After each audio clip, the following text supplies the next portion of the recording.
En esta serie de libros, o sea, de libros de programas, estamos analizando el libro de Proverbios, como he dicho, estamos en el capítulo 23. ¿Cómo titularías o cómo definirías, resumirías este La verdad capítulo? que el capítulo 23 tiene dos partes muy diferenciadas. La primera, sobre aquella gente que le gusta aparentar y le gusta tener. Y la última, que es acerca de los que le gustan los que le gusta demasiado el bebercio. El bebercio, ¿no? Sí. El levantamiento de vidrio, ¿no? Ahí está, en barra fija. En barra fija. Sí, ahora ya con el COVID no es tanto en barra fija, pero sí en barra fija. Entonces tiene esas dos partes, entre media tiene varios otros, pero sería bueno juntarnos en eso porque, bueno, es algo, la última parte, y luego si quieres pasamos a la primera, en la última parte, siempre, lógicamente, la gente se sobresalta cuando, por ejemplo, su hijo adolescente empieza a fumar marihuana o empieza a fumar cannabis o empieza a codearse con las drogas que llamamos blandas, entre comillas, que luego, lógicamente, dan lugar a las duras. Sí. Y entonces, pero nadie se asusta porque su hijo beba. Es decir... De hecho, se incentiva muchas veces. Sí. Chiquillo, un poquito, tal. Ahora no tanto, nos cuidamos un poco más, el tema vegano, el tema de cuidarse, lo cuidamos, pero antiguamente realmente uno de los pasos para un adolescente era ir con su padre a la taberna. Claro. Era un paso como de iniciación, ¿no?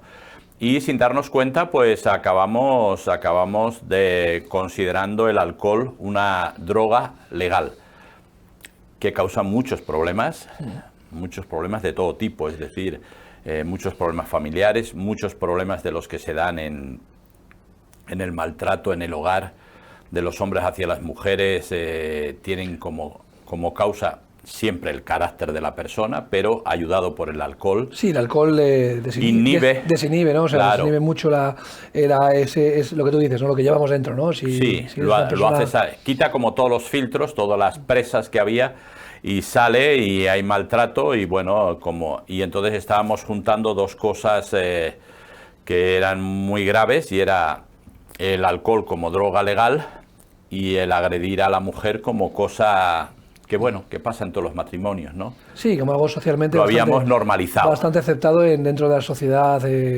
digamos, que nos precede, ¿no? Y efectivamente es una tragedia, ¿no? El alcohol, las drogas blandas que has mencionado, el tabaco, luego podemos hablar del consumo de marihuana o cannabis, que está muy de moda.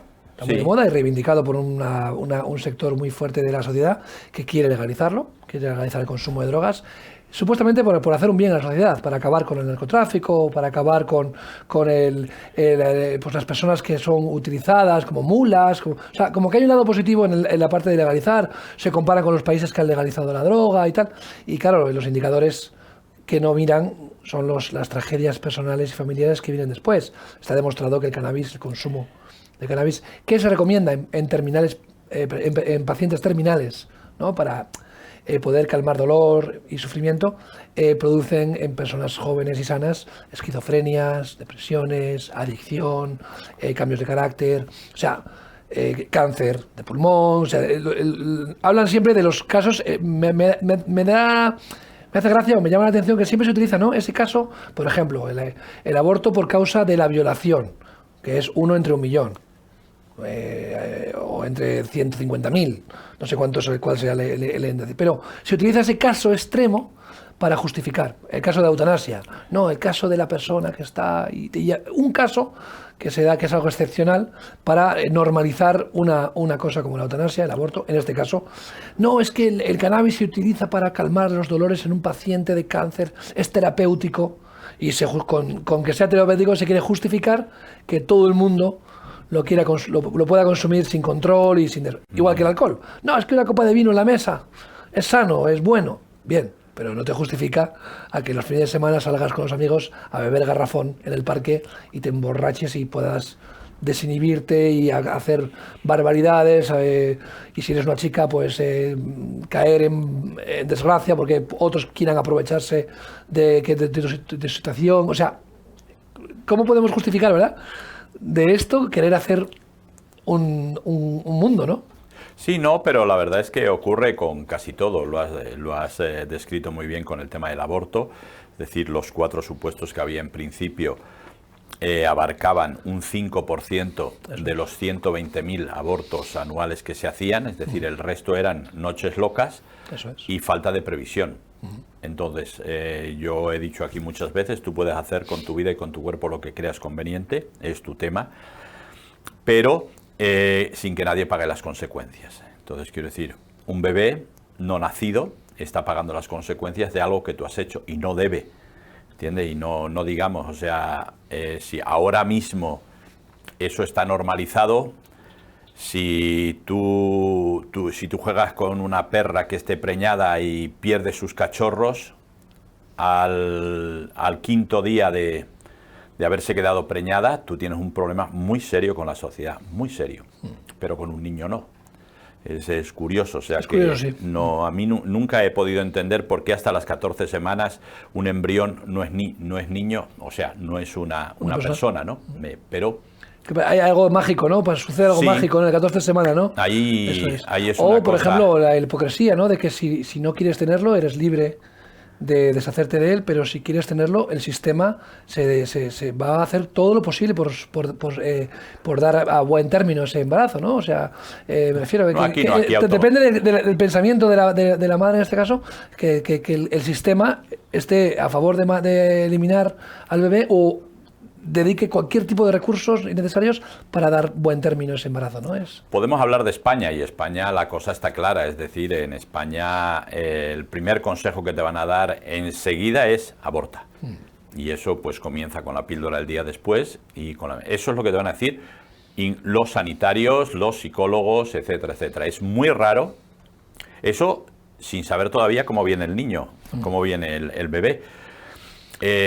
Lógicamente, si trae cualquier cosa, entonces eso prácticamente te están obligando y estarías siendo una mala madre si quieres tener a tu hijo. Bueno, pero como hemos dicho, entonces el aborto, hay muchas cosas que tratamos de normalizar y el alcohol es una de ellas. Ahora, al final, tenemos un montón, no solamente tenemos los gastos médicos, que puede ser para mí lo menos preocupante, pero cirrosis, hepatitis, un montón luego pues clínicas para desintoxicarse, tener síndromes, etcétera, etcétera, y luego ya digo, esas las médicas, luego hay las que son personales, o sea, cómo cambia tu carácter cuando estás bien sobrio y cuando estás borracho o cuando estás bajo los efectos del alcohol, que cada vez se van agravando más. Al final, casi ya al final pisas un corcho de vino y ya estás. Ya has cogido el puntito. Sí, sí. Que al principio se dice coger el puntito, ¿no? Entonces, eso es un tema personal como el cambio. Luego los familiares, lógicamente tu carácter influye sobre tu familia. Cuando tus hijos te ven tambaleándote, casi no puedes ni llegar a la habitación, vomitas, etcétera, etcétera. Y al final sociales. Entonces, quiero decir, ¿por qué? Porque las generaciones que vienen por debajo están mirándote, porque tú eres un ejemplo para ellos. Si el ejemplo que tú estás dando es eso, pues es un tema entonces, pero lógicamente, como describe muy bien el Proverbios 23, ¿verdad? Pues sí. Fíjate lo que dice, ¿no? Muy interesante, o sea, es atrayente. No mires al vino cuando rojea, cuando resplandece su color en la copa. Se entra suavemente, mas al fin como serpiente morderá y como áspid para el dolor, ¿no? Tus ojos mirarán cosas extrañas y tu corazón hablará perversidades, fíjate, ¿eh? Serás como el que yace en medio del mar o como el que está en la punta de un mastelero, como describe la resaca, ¿no? Sí, sí. Y dirás, me hirieron, mas no me dolió, me azotaron, mas no lo sentí, cuando despertare aún lo volveré a buscar, ¿no? Fíjate, ¿no? Como esa especie de... No siento nada, pierdo la sensibilidad y hago cualquier tipo de barbaridad, que no tengo sentimientos, entonces desinhibo, suelto, libero a la bestia, ¿no? Sí. O sea, libero a los instintos animales y puede pasar cualquier cosa, ¿no? Claro, ¿no? Aquí hay chicos y chicas en el pueblo que nosotros hemos tenido que ayudar porque nos los hemos encontrado tirados en la calle. Y al día siguiente no se acuerdan de quién les llevó a casa.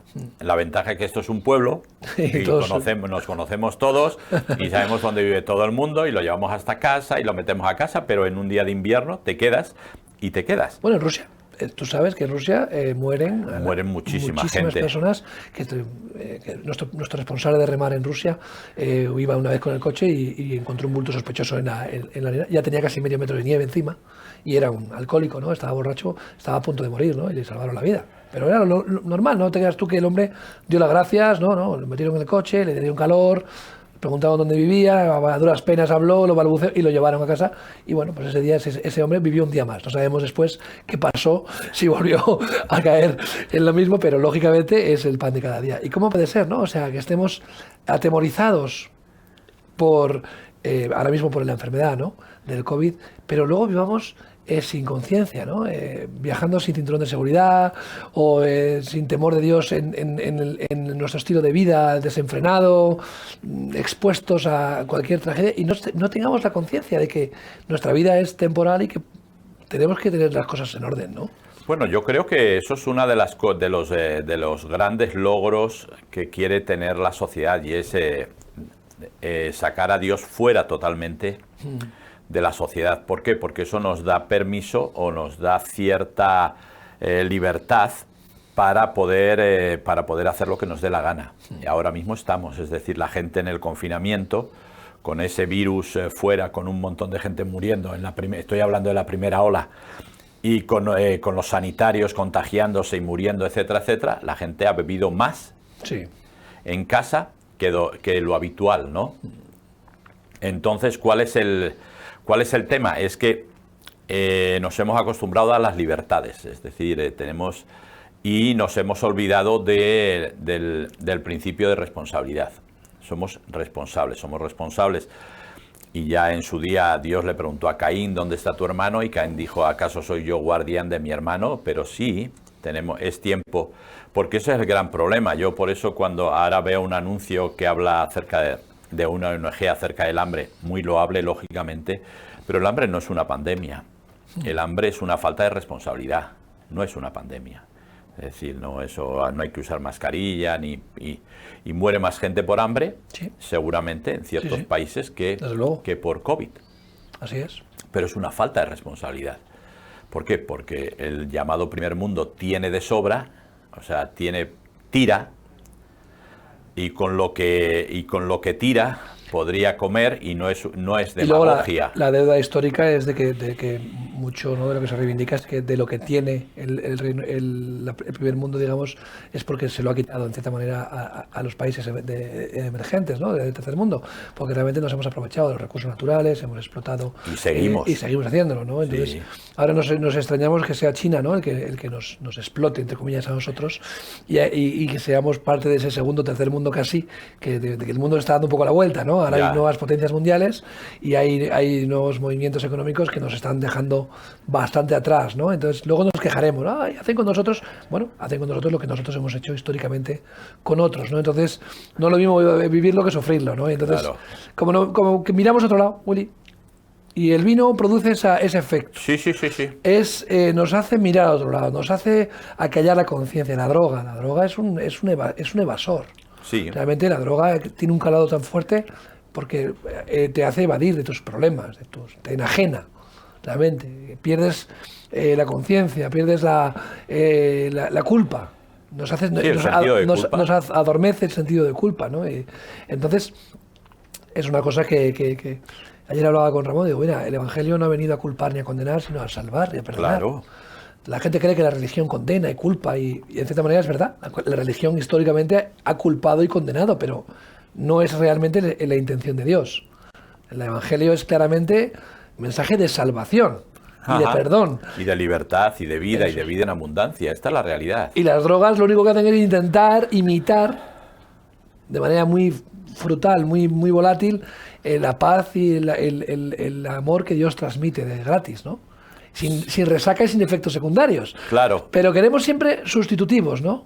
Queremos siempre siempre sucedáneos, pero siempre hemos trabajado igual. Es decir, yo me acuerdo cuando yo siempre he ido muchísimo a la sierra y la mayoría de nosotros llevábamos comida energética, frutos secos, etcétera.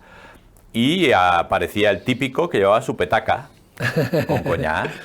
Entonces, al salir para ir a a escalar el pico correspondiente, pues se tomaba su chupito de...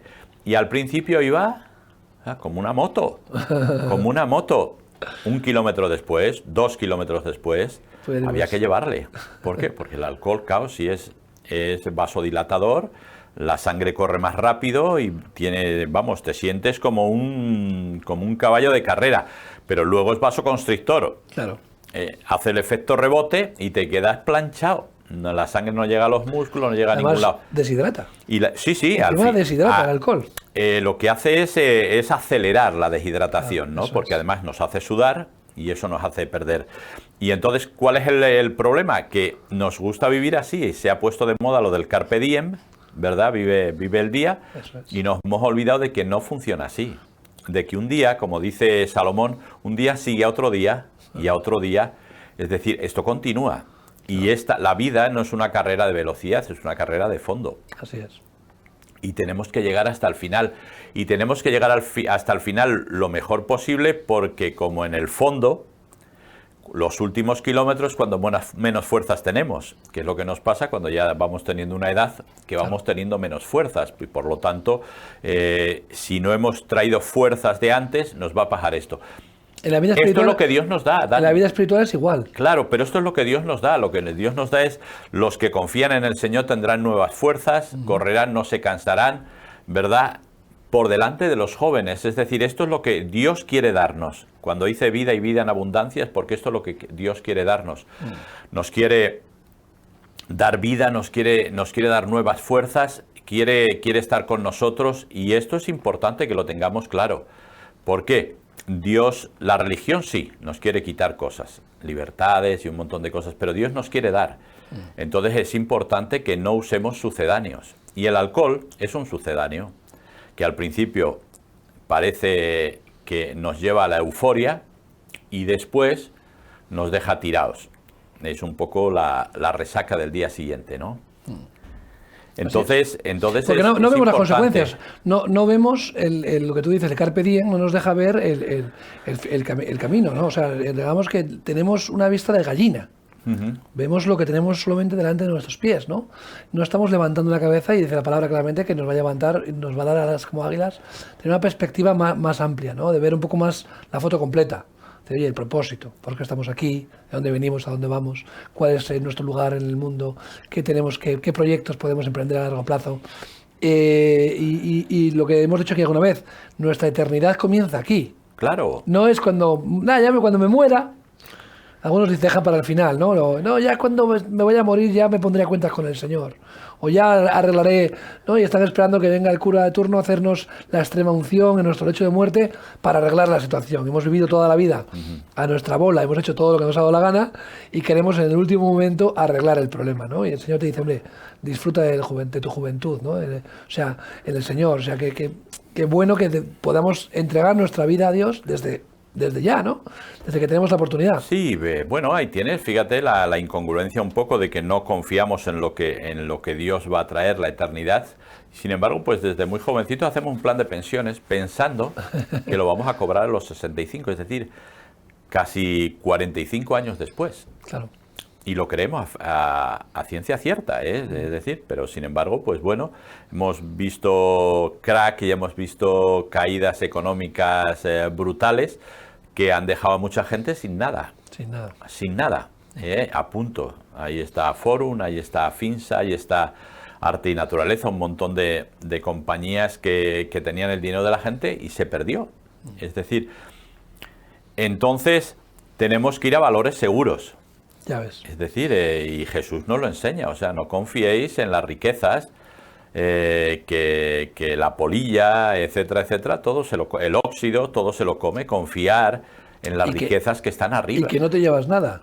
Ya los faraones intentaban llevárselo y hacían esos mausoleos, esas tumbas llenas de oro y de riquezas y hasta los sirvientes se llevaban, ¿no? Se llevaban hasta el cocinero para que... Sí, la mascota, todo ahí, la mujer, los niños, todo para que le acompañaran en la vida eterna, ¿no? Y qué necedad, ¿no? Qué necedad pensar que nos podemos llevar algo, ¿no? Y desnudos venimos a este mundo y desnudos nos vamos a marchar, ¿no? O sea, por eso intentar acumular riquezas, intentar acumular poder adquisitivo y esa ambición, ¿no?, innata en el hombre, ¿no?, de querer tener, poseer cosas que realmente no llenan, no llenan.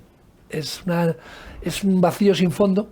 Y ya la palabra suficiente no existe en la mente del que busca el dinero, ¿no? Nunca es suficiente, ¿verdad? Claro, eso es un poco, ya digo, terminando un poco, pues, animar a la gente a que no use sucedáneos. En Dios estamos completos, ¿verdad? Y no necesitamos sucedáneos, no necesitamos al alcohol para sentirnos mejor. Que tomamos una copa de vino o 2 copas, no hay problemas. Pero principalmente, yo siempre he dicho, porque aquí en España hay una cultura del vino y hay una cultura de emborracharse. Sí. Y es diferente, ¿vale? La cultura de emborracharse es beber hasta que caigas. La cultura del vino es compartir, pasar tiempo con otras personas. Yo me acuerdo de sentarte en una mesa con un vino, con un vaso, con medio vaso de vino, con un vino en Burgos, 2 horas, 3 horas charlando y levantarte. Es decir, y compartir era un poco como un medio para estar, pero no era un fin. O sea, emborracharte no era el fin. Lógicamente yo recomiendo, cada uno tiene sus debilidades y cada uno tiene sus puntos más flojos. Si a ti una copa de vino te lleva a otra, no bebas ninguna. No. Bebe zumo, bebe mosto, bebe lo que quieras, pero que no tenga alcohol. Pero si no, normalmente, lógicamente, no estamos diciendo no, pero sí estamos diciendo a un consumo responsable. Tú sabes claramente, dentro de las debilidades de que cada uno tenemos, es decir. Tú sabes claramente, igual que yo, que bíblicamente, y los judíos lo tienen muy innato, en Shabbat se bebe vino y pan, se toma el pan y el vino, lo que nosotros conocemos como la Santa Cena, que es la cena de la Pascua. La cena es el vino, y hay gente que dice, no, eso era mosto. No es posible guardar mosto sin fermentar desde septiembre, la recogida de la uva, hasta marzo, que es cuando se celebra la Pascua. El vino se fermentaba y se tenía que conservar. De hecho, se utilizaba el vino, como tú bien sabes, para desinfectar las cisternas. En aquella época no había cloro, no había desinfectantes, y el agua acumulada pues tenía bacterias y producía enfermedades. Pues, ¿cómo desinfectaban el agua?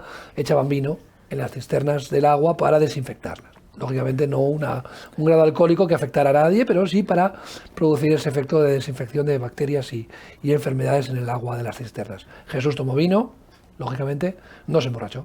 No. Lógicamente nunca bebió como para que afectara su estado físico y su condición mental, pero él compartió el pan y el vino como símbolo de la sangre y el cuerpo de Cristo, ¿no? Entonces, ¿qué pasa? Que lo que tú dices, como todo nos es lícito, pero no todo nos conviene. Claro, cada uno tiene que saber, y no tenemos que juzgar al que bebe, o sea, al que bebe de forma comedida, y tampoco tenemos que juzgar al que no bebe. Es decir, cada uno tiene que ser libre para hacer lo que crea conveniente, porque todo lo que hacemos al final lo hacemos delante de Dios.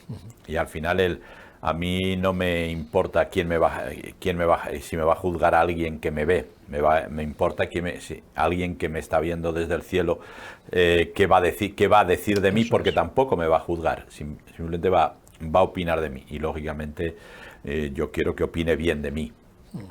Entonces es importante, y lo que tú decías, fíjate, pasabas en el tema, has hilado con el siguiente tema que está en los primeros versículos. Eso es. Aquellos que le gusta... Que le gusta, ¿no?, en la apariencia. Dice, cuando te sientes a comer con algún señor, o sea, considera bien lo que está delante de ti y pon cuchillo a tu garganta si tienes gran apetito. No codicies sus manjares delicados, porque es pan engañoso. No te afanes por hacerte rico. Sé prudente y desiste. Qué curioso. ¿Has de poner tus ojos en las riquezas siendo ningunas? Porque se harán alas como alas del águila y volarán al cielo, ¿no? O sea, son volátiles, ¿no? Lo que tú decías. O sea, es que es humo. Es humo, ¿no? Es insustancial, ¿no? Lo que el mundo ofrece no reemplaza, intenta. No, es que dicen que el dinero no da la felicidad, pero qué bien me harían que tocarme la lotería, ¿no? ¿O no? Claro. ¿O no? La realidad, Dani, es que el dinero ayuda, o sea, nadie va a decir, ayuda, lógicamente. ¿Por qué? Porque puedes preocuparte de otras cosas y no de las económicas. Normalmente las económicas depende de los casos de las personas, pero pueden ocupar entre un 50 hasta un 80%, y en algunos casos mucho más cuando hay pobreza. Claro. A mí me da mucha pena cada vez que salen en el informativo y dicen 2 personas, bueno, el caso de Nueva York, que ha muerto tanta gente, el edificio en el Bronx, ¿verdad? Sí. Por una mala combustión, digo, y yo le digo a Cheli, le digo a mi mujer, eso son las muertes de la pobreza. Porque si no fueran pobres, no estarían usando una calefacción o un brasero en mal estado, que seguramente han encontrado tirado en el cubo de la basura, y que tienen que usar España, porque no tienen más opción, es decir, entonces la famosa pobreza energética es una desgracia cuando trae muertes. Y trae miseria, porque realmente la calidad de vida se ve mermada porque la gente no puede tener la calidad de calefacción en lógicamente, tú enfermas, encima, etcétera, siempre con mantas, las personas mayores lo pasan mal y quiero decir, entonces estamos hablando de una pobreza, y luego lógicamente la pobreza extrema, que es la pobreza de muchos países en África, que siendo ricos en recursos, son pobres. Eso es. En cuanto a eso, en ese sentido, el dinero sí te ayuda, ¿vale? El dinero ayuda. Pero sí me hemos dicho aquí, pero es una buena herramienta. Pero no da la felicidad. No, cubre necesidades, cubre necesidades. Pero claro. El que es muy rico quiere seguir siendo, quiere ser el más rico. Más rico, no se sacia, ¿no? Es insaciable, ¿no? Puedes preguntar a alguien, oye, ¿tú con cuánto vivirías al final de mes? No, yo me conformaría con 3.000, 4.000. Ahora gano 1.000, pero si pasaras de 1.000 a ganar 4.000, gastarías más. Y a final de mes llegarías la misma situación, porque quizás no estés poniendo los ojos en lo importante, ¿no? Sino en subir la calidad de vida. En vez de tener un coche de 100, pues pasar a tener un coche de 400, ¿no? Y al final de mes llegarías en la misma situación, con cosas más caras, pero digamos en tu corazón el anhelo es la riqueza, y quizás estás equivocando el punto de vista, ¿no? Y es que mi anhelo debe ser Dios, y Dios se va a ocupar de mis necesidades, ¿no? Claro, por eso Salomón ahí no habla de la gente que aspira a tener dinero, sino de la gente cuyo anhelo es la riqueza. Es la riqueza. Entonces, la Biblia no habla mal del dinero, habla mal del amor al dinero. ¿Por qué? Porque el amor al dinero, primero, quita absolutamente todo lo demás. O sea, esto es lo prioritario, tener. Y es lo que hemos dicho muchas veces, esta sociedad te juzga por lo que tienes, no por lo que eres. Entonces, es muy importante que la gente tenga claro esto. Es decir, hay proverbios, no está hablando mal, sino está diciendo, ¿por qué te juntas con ese? Claro, con ese, ¿por qué? Porque tiene buena mesa, porque tiene manjares, porque tiene cosas ricas, y Salomón, que vivió todo esto, y habla de experiencia, no habla de teoría, está diciendo, ponte un cuchillo a la garganta, no demuestres que lo que te lleva a estar con él es tu ansia de comer manjares, de tener, ¿no? Dice, porque al final las riquezas son como alas de águila, o sea, se van.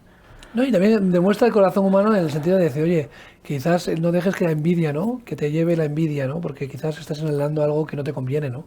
O sea, esa posición, esa riqueza, esa opulencia, y a veces buscamos la apariencia, ¿no? Queremos aparentar, o queremos, oye, me codeo, ¿no? Con los grandes, ¿no? Sí. Digo, he comido con tal, he cenado con cual, y luego no llegas a fin de mes, ¿no? Muchas veces la gente gasta en la apariencia, ¿no? En oye, lo primero que haces es comprarte un coche que no puedes pagar. ¿Por qué? Porque el coche se ve. Y cuando paseas con el coche, todo el mundo dirá, ¡guau, qué bien le va!, ¿no? O la ropa, o la parte exterior, ¿no? Igual no estás dando prioridad a lo que realmente necesitas, que es pues mejorar tu casa, dar una mejor educación a tus hijos, o tener mejores condiciones sanitarias, no lo sé. Y sin embargo nos vamos siempre a lo exterior. Un buen reloj, una buena ropa, un buen coche, que es lo que los demás ven, ¿no? Para poder chulear en Instagram, en TikTok o en Twitter, ¿no? Y que nuestros followers vean que tenemos un estilo de vida opulento, ¿no? Sí, sí. Y yo creo que una enfermedad, no, es que en España no, una enfermedad de la sociedad es la envidia. Sí. La envidia y querer provocar envidia. O sea, querer que los demás rechinen sus dientes, ¿no? Mira qué bien me va, ¿no? Y tú que me deseabas que me fuera mal, mira qué bien me va, ¿no? Y es como la contraenvidia, ¿no? Sí. Yo quiero producir envidia y yo tengo envidia de otros, ¿no? Y la envidia es un cáncer que te come por dentro, ¿eh? Sí, no, y ese es uno de los cánceres que tenemos. Es decir, ya Dios cuando le dio en el monte Sinaí los 10 decires, le dijo no codicies. Y somos dados a codiciar. Somos dados a codiciar. Nos gusta, buscar modelos a los que superar. Con los medios que sean. Porque está bien la sana ambición, está bien el afán de superación, todo eso está bien, porque eso nos ayuda a ir más allá. Pero no tenemos que ser, no hay nada peor que la comparativa. Sí. Es decir, y nos gusta mucho la comparativa. De hecho, ahora con todo esto, ¿qué me importa a mí si en Irlanda la incidencia es mayor que en España o si en Dinamarca es mayor? Me preocupa España. Me preocupa España y me preocupan los 800 y pico personas que han muerto, los miles que hay en las UCIs. Eso es lo que me preocupa. ¿Para qué quiero compararme? ¿Me ayuda en eso, en algo? Pero no, comparamos. Esto es tan peor que nosotros, ¿no? Sí. Entonces, eso me hace sentir como bien. Hay un rivalismo, ¿no? O sea, una rivalidad, ¿no? Por ejemplo, y lo veo mucho en la lucha entre vacunados no vacunados, ¿no? Parece que están deseando que un no vacunado muera, ¿no? Para regodearse en su muerte, ¿no? No estaba vacunado, ¿ves? Por eso se ha muerto, no sé qué, ha puesto... Y luego los no vacunados están deseando que un vacunado le pase algo para decir, ¿ves? La vacuna no sirve para nada, ¿ves? Se merecía por haberse puesto... Dios mío, estamos dejando que el odio entre en el corazón, que nos enfrenten. Dice, oye, no voy a entrar a hablar del tema de vacunas, ¿no? Sino hablo del corazón, de ese deseo de que, como que, ves, se lo merece, ¿no? Parece que hay un deseo de que al que no hace lo que yo pienso, se merece lo que le pase. A nosotros nunca nos merecemos lo que nos pasa, ¿verdad? Nosotros nunca nos merecemos. No, el Señor, ¿por qué has hecho esto? No me lo merezco. No. Pero los demás sí, porque mira, ves como le habló mal a su mujer, porque se pudra en no sé dónde, o porque le hizo esto, o como me debe dinero, pues que es... O sea, somos revanchistas, ¿no? Y ahí en nuestro corazón hay algo que nos alegra del mal ajeno y nos regodeamos. Y la envidia es eso, ¿no? La envidia es no desear solo lo que tiene el otro, sino que el otro no lo tenga. Sí, esa es la envidia. Esa es la envidia. La segunda parte que has dicho. Eso es. Yo no deseo tener lo de otro, sino deseo que él no tenga. Eso es, que sea tan mezquino como yo, o sea, que sea tan fracasado, que se arruine. Que se arruine, ¿no? Que se arruine en todos los sentidos, emocional, físico, económico y todo. Es un poco lo que... Como es un logro, ¿no? Decir, ves, se lo merece. O sea, nosotros somos jueces y decidimos qué es lo que se merece la gente. Nosotros no. Nosotros no nos merecemos nada malo, solo nos merecemos las cosas buenas porque, oye, nos lo merecemos. Porque yo lo valgo, ¿no? Como el eslogan de esta marca, ¿no? L'Oreal, yo lo valgo, ¿no? Y cuando yo lo valgo me permito los lujos que hagan falta porque yo... Entonces justificas cualquier tipo de atrocidad o de injusticia porque tú estás por delante, tú te antepones a ti mismo a todo lo demás y los demás no se merecen nada, pero tú sí mereces lo bueno. Y a los demás que se pudran y que cosechen lo que han sembrado. Además, bíblicamente, ¿no? Sí. El que siembra tiramos cosecha. De Biblia. Tiramos ahí de proverbio, Claro. y nosotros decidimos qué es lo que ha sembrado otro y qué es lo que tiene que cosechar. Claro. Es alucinante, ¿no? Sí, pero somos un país y tenemos que hablar del nuestro donde hay ciertos programas de ciertas cadenas que triunfan porque hablan y ponen en el mastelero, ¿verdad?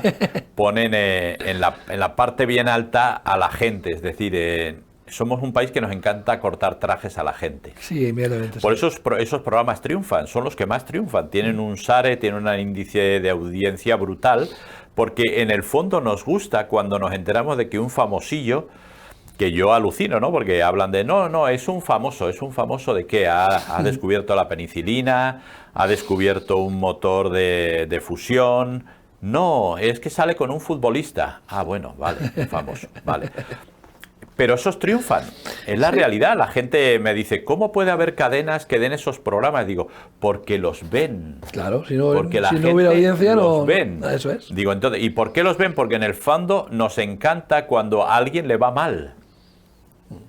Fíjate la diferencia de Dios, el corazón del Señor, ¿no? Dice el versículo 15, hijo mío, si tu corazón fuere sabio, también a mí se me alegrará el corazón. O sea, el Señor se alegra de que nos vaya bien, de que seamos sabios. de que tengamos sentido común, de que seamos sensatos. O sea, parece que nosotros no podemos alegrarnos del bien ajeno. O sea, y con la sonrisa con dientes, qué bien te va, cómo me alegro, ¿no? O sea, y tenemos, ojalá te pudrieras, ¿no? O sea, Sí. que no te lo mereces. O sea, ¿cómo que no te lo mereces? Pues, alégrate, porque a los demás les va bien.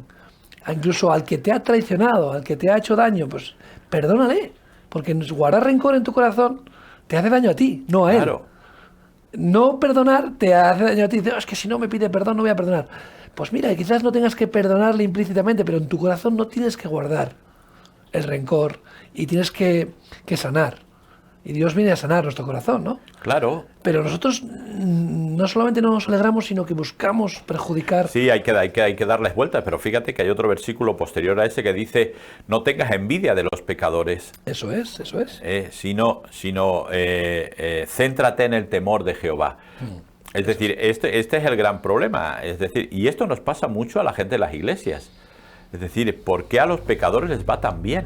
Ahí está, para nosotros es un Y en cierta manera conflicto. tenemos envidia. Eso es. Es decir, ¿por qué a ellos les va tan bien? ¿Por qué a ellos les sale todo bien?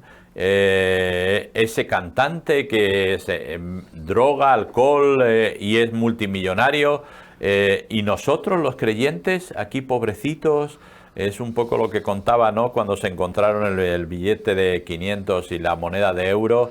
Dice, ¿qué? ¿Cómo te ha ido? Le dijo la moneda al billete. Le dice, bueno, pues bien, de casino en casino, de hotel de 5 estrellas en hotel de 5 estrellas, Jaguar, Rolls Royce. Y le dice, bueno, ¿y a ti, moneda, cómo te ha ido? Y dice, pues yo, como siempre, de ofrenda en ofrenda. Sí, es verdad. Pero yo digo siempre que no hay peor convertido o nacido de nuevo que el arrepentido de haberse convertido. El que recuerda su vieja vida y la recuerda con cariño. Sí. Yo me he avergonzado. Esos testimonios, Esos ¿verdad? testimonios, porque yo hacía... y se regodean, saborean todavía los placeres y el pecado y no sé qué y no sé cuál, ¿no? Todos conocemos ese que te cuenta el testimonio que parece que está contando la biografía y además está regodeando porque yo hacía esto y hacía lo otro, qué bien me iba, y luego ya me iba mal. Entonces, cuando me iba mal... Cuando me vi tirado en Eso es, ahí ya no me quedó más remedio que acudir a Dios. Y Dios me rescató y tal, ¿no? Pero hoy si pudiera volver a la vieja vida. Claro. Es lo peor, el remordimiento, ¿no? El remordimiento de haber tomado la decisión de servir al Señor, ¿no? De lo que tú dices, la envidia del pecador, es decir, si yo pudiera... Y Claro. entonces ya nace en el corazón, ¿no? El pecado, ¿no? Nace el deseo de, jolín, ya me podía haber convertido más tarde, ¿no? Yo que conocí al Señor muy joven, ¿no? Sí. Y que pues, no he tenido oportunidad de hacer cosas que no me convenían o que no me llamaban la atención. Y imagínate tú, ¿no? Que yo ahora digo, joder, me podía haber convertido más tarde, Willy, porque es que hubiera tenido más tiempo para... Qué vergüenza, ¿no? Yo creo que Dios se avergonzaría de mí. Dice, o sea, te he dado la vida nueva, te he dado vida eterna y te arrepientes. No, pero fíjate lo más grave, Dani. Yo ahora, por ejemplo, yo veo a mis amigos que no son creyentes y tal, yo no lo cambio. Para nada. Yo me convertí con 15 años, conocí al Señor con 15 años. La verdad que poco antes había vivido una vida, o sea que nadie se puede imaginar que un chico entre 13 y 15 años pueda vivir esa vida. Alcohólico, militante del Partido Comunista Marxista-Leninista, lógicamente ilegal, primero por mi edad y porque no estaba legalizado, ¿no? Viviendo en una comuna hippie, bueno, un montón de historias en 2 años. Pero aún así, yo no lo cambiaría. No. No lo cambiaría. Y veo a mis amigos y no lo cambiaría. Digo, yo soy feliz. Yo soy feliz. Es decir, no, y tú no puedes. Digo, a ver, yo puedo hacer todo lo que quiera. Claro. Pero es que no quiero. Yo puedo hacer, pero no quiero. No quiero. Es decir, ¿por qué? Porque entiendo. O sea, yo veo a una chica, me acuesto con ella y engaño a mi mujer y estoy arruinando mi vida. Totalmente. O sea, estoy arruinando mi vida por 15, 20 o 1 hora, más luego todo eso lo que conlleva, que suele liarse y que si ella se ha enamorado de ti, pero tú de ella no, que fue un tema de un rato y y rompes corazones, rompes sentimientos, es decir, todo es un desastre. Un desastre, pero no solamente en ese extremo. No, de ahí para abajo, ¿no? Más claro, es que yo creo que, y yo lo comparo con lo que tú dices, miras amigos, gente que no conoce al Señor, yo no lo cambio. Divorciados, con situaciones familiares complejas, con tragedias, o no, o les va bien, pero su vida no tiene sentido. O sea, o les va bien, pero no hay un propósito en su vida, que dices, yo no cambio mi vida, mi estilo de vida. Yo llevo 24 años casado ya y yo no cambio esa sensación de esa vida, ese estilo de vida que Dios me ha dado, y estoy agradecido al Señor por ella cada día, ¿no? Entonces, no lo cambio ni me arrepiento. Y creo que eso está claro. Y a mí no me convences. No me ofreces un trabajo mejor que el que tengo. No me ofreces nada que pueda reemplazar lo que Dios me ha dado, ¿no? Y yo a veces lo bromeo con mi mujer. Como el Señor provee. Vemos la provisión de Dios, ¿no? Y a veces dice, joder, si lo hubiera buscado yo, no hubiera sido tan bueno. Si yo me preocupo de mí mismo, no consigo mejores resultados que dejando que Dios se preocupe de por mí. Y es así. Está clarísimo. Y bueno, y mira, Pablo dice, yo sé vivir en la abundancia, en la escasez. Es decir, no hay, nosotros, mi mujer y yo recién casados, vivíamos en la escasez, pero en la escasez. Porque, y yo encima me llevaron al servicio militar, pues no fui, me llevaron. Y ya, pues claro, un solo sueldo, paga piso, paga todo. Ahora estamos mejor. No es que nademos en la abundancia, pero estamos mejor, pero yo le he dicho, no hemos cambiado. No, está igual. Es decir, el cuidado de Dios, la provisión de Dios sigue siendo la misma. Pero la gente no lo entiende, Willy. No, lógicamente. No puede entender que tú puedas ponerte en manos del Señor. ¿Qué significa eso? Es descansar en Él y confiar que Él se va a ocupar de ti. Y las circunstancias externas, pues son circunstancias externas, pero en nuestro corazón tiene que estar lo mismo, independientemente de nuestras circunstancias externas. Yo nunca estoy en contra de la riqueza o de que haya gente que tenga más. No, hombre, no. Hablo del corazón. Encantado. De que qué es lo que haces con lo que Dios te ha dado. Con lo poco o con lo mucho. Y tú lo has dicho alguna vez, yo lo he visto con mis ojos. He viajado por todo el mundo. He visto países que tienen muy poco, pero son felices. Sí. Y su vida tiene un propósito. Y ellos dan sentido en la vida con lo poco que tienen. Y he visto países que hay mucha abundancia y personas que hacen uso sano de esa abundancia con un propósito. Y hay gente que no. Pero en los dos extremos he visto lo mismo. Hay gente que es pobre, que no tiene más que la envidia del que tienen la ambición porque no tienen, la queja, la angustia de que no tienen y no disfrutan de lo poco o lo mucho que tienen, ¿no? Entonces, creo que no es tanto de la cantidad, sino del corazón, ¿no? Es quién maneja a quién. Eso es. Tú manejas las riquezas o las riquezas te manejan a ti. Está. Y como dice Proverbios ahí, dice, no te sientas a la mesa con el avaro, porque te dirá, come, come, pero su corazón no está contigo. Y creo que ese es el kit de la cuestión en cuanto a las riquezas.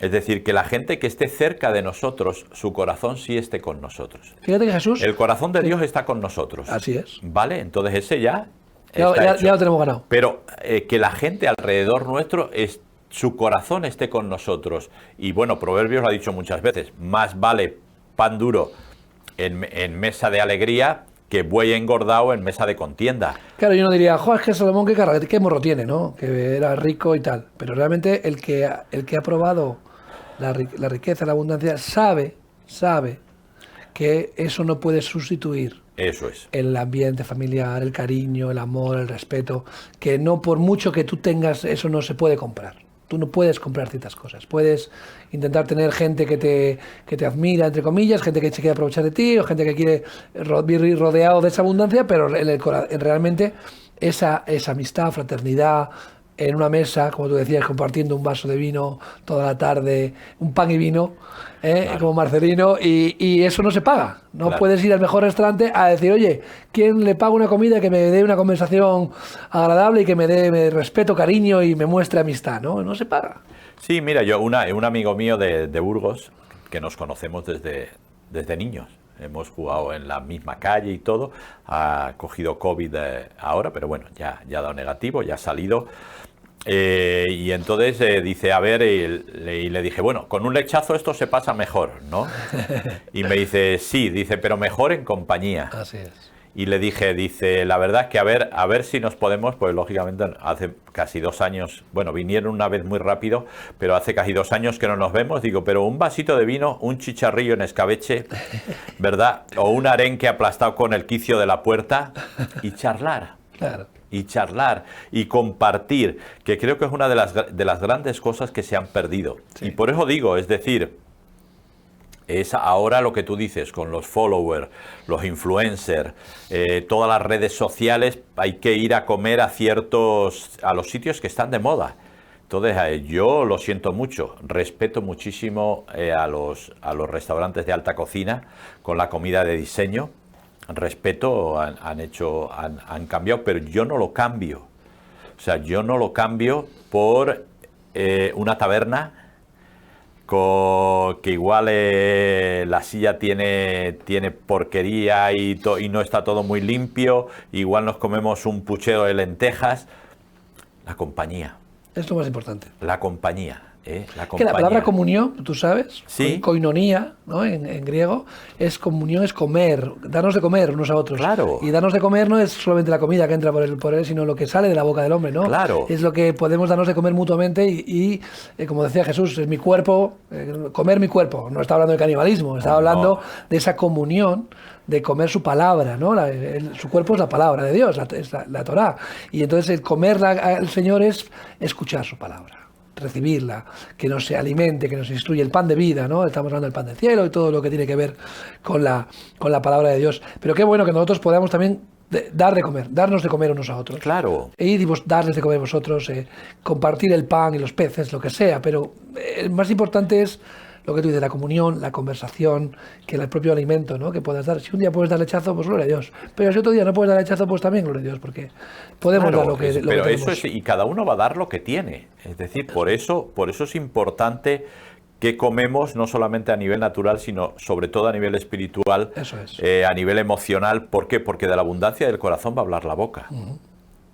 Y es importante que podamos traer abundancia a las vidas de gente que a veces van a estar en escasez y necesitan que alguien que está en abundancia a nivel espiritual pueda traer, y a veces no solamente a nivel espiritual. A mí el chef famoso, ¿cómo se llama? Carlos Andrés o... sí, el Andrés, sí. Sí. Bueno, me encanta, es decir, es un tipo que se la juega y que monta para acá y que monta para allá. Una organización que se y dentro de su abundancia tiene que gestionar recursos de gente que seguro que está donando para gente que no tiene. Y esto lo estamos hablando a nivel físico. Claro. Gente de Haití, problemas en otros lugares que ha habido, etcétera, etcétera. Y este hombre está ahí. Nosotros tenemos abundancia, por lo menos espiritual. Vale, económica muchas igual no veces tanto, pero no tenemos, ¿verdad? Pero, de lo que tenemos, pero si la tienes, dale. ¿Por qué? Porque yo te aseguro, Dios no nos ha hecho dueños de nada, nos ha hecho administradores. Nos ha hecho administradores de nuestras riquezas y también de la gracia. Y yo lo digo, y que me perdonen los que me oyen y los que ven, ¿verdad? Que dice de gracia recibiste, da desgraciado. Da desgraciado. ¿Verdad? Es decir, porque a veces hemos recibido de gracia, pero no nos acordamos que tenemos que dar de la misma manera. Eso es. Y pensamos, no, a este no le doy porque este se lo va a gastar en un brick de vino. Y a este no le doy porque este seguro que se va a comprar droga. Sí. No, eso no es tu labor. Lógicamente no tiramos. Pero sí, no es nuestra labor juzgar a quién damos y a quién no damos, porque si fuera así, Dios diría, pues a ti no te doy. A ti no te doy. Punto, no se acabó. Mi gracia se acabó contigo. Y entonces ya sí que estamos vendidos, ¿verdad? Entonces tenemos que tener cuidado, porque esto sí va a hacer un mundo mejor. Hoy en día se habla mucho del mundo mejor, ¿verdad? Sí. Y siempre los propósitos a principios de año son principios de como las Miss Universo, ¿verdad? Que haya paz en el mundo. Sí. Entonces, pero normalmente se queda en propósitos, pero es tiempo y todos podemos hacerlo desde abajo hasta arriba, porque todos tenemos un círculo de amigos, que puede ser de uno, igual, o puede ser de muchos más, pero amigos. No hablo de conocidos, ni followers, ni like, ni nada de eso, hablo de amigos. gente que estaría contigo si tuvieras 1000 y si tuvieras 0. Entonces es importante que esto, porque esto sí va a cambiar el mundo y esto es lo que Dios quiere hacer, cambiar corazones para que los corazones cambien el mundo. Y a veces no necesitamos grandes cosas hacer, ¿verdad? Hay una peli que a mí me gusta mucho, aunque a mucha gente le considera irreverente, que es Sigo como Dios, ¿verdad? Que es acerca del arca de Noé y tal. Si no la has visto, te la recomiendo. La he visto, ¿verdad? Es muy interesante, ¿verdad? Sí. Y ark en inglés quiere decir pequeñas cosas hechas con amor.